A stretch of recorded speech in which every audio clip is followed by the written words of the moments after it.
নমস্কার, বাঙালির ঘরকন্যায় সবাইকে স্বাগত।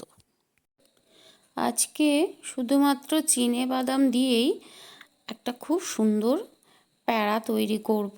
প্যাড়া মিষ্টি একদমই সহজ। এই মিষ্টিটি খেতেও ভীষণই সুন্দর।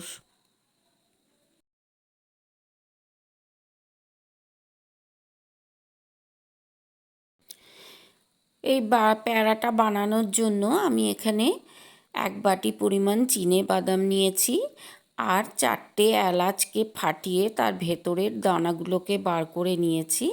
এবার এগুলোকে আমি একটু মিহি করে গুঁড়ো করে নেব। এদিকে কড়াইতে আমি ছোট 1 বাটি চিনি দিয়ে রস করতে দিয়েছি, শিরা বানাবো আর কি। তো তার ভেতরে আমি যে এলাচের ভেতর থেকে দানাগুলো নিয়ে নিয়েছিলাম, সেই খোসাগুলোও আমি এই শিরার মধ্যে দিয়ে দিলাম, তাতেও একটা সুন্দর গন্ধ আসবে। এবার শিরাটা ভালো ফুটে উঠেছে। এটা 1 তার বা 2 তার করার কোনো দরকার নেই। একটু ভালো ফুটে ঘন হয়ে আসলে আর একটু চটচটে ভাব হলেই হবে।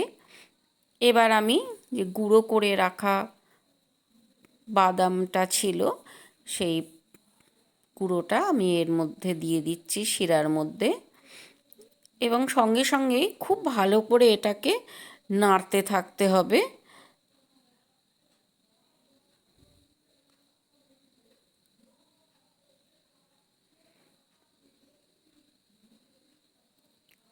এটাকে অনবরত নেড়ে নেড়ে চিনির শিরার সাথে সুন্দর করে মিশিয়ে নিতে হবে, নাহলে এগুলো এর ভেতরে দলা পাকিয়ে যেতে পারে।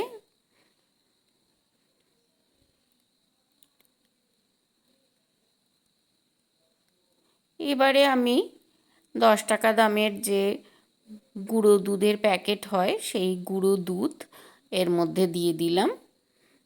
এবার সেটাকেও খুব সুন্দর করে মেশাতে থাকবো। এইভাবেই নাড়তে নাড়তে একটা সময় এটা ঘনও হয়ে যাবে আর কড়াই থেকেও ছেড়ে আসবে। তখন বুঝতে হবে যে প্যাড়া তৈরি করার জন্য মিশ্রণটি একেবারে তৈরি হয়ে গেছে। তখন আঁচ বন্ধ করে এটাকে একটু ঠান্ডা করে নিতে হবে।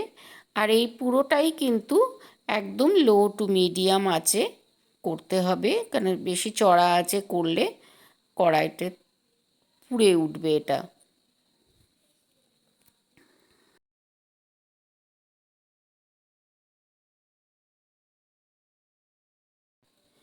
আমি হাতে অল্প একটু ঘি মাখিয়ে নিয়েছি।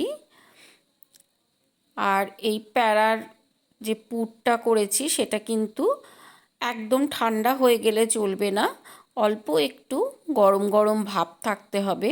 কেন একদম ঠান্ডা হয়ে গেলে এটা আবার একটু চটচটে হয়ে যাবে, তখন এটা করতে অসুবিধে হতে পারে।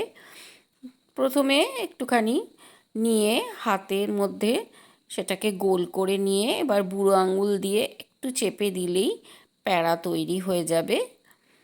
এইভাবে আমি সমস্ত প্যাড়াগুলোকে তৈরি করে নেব।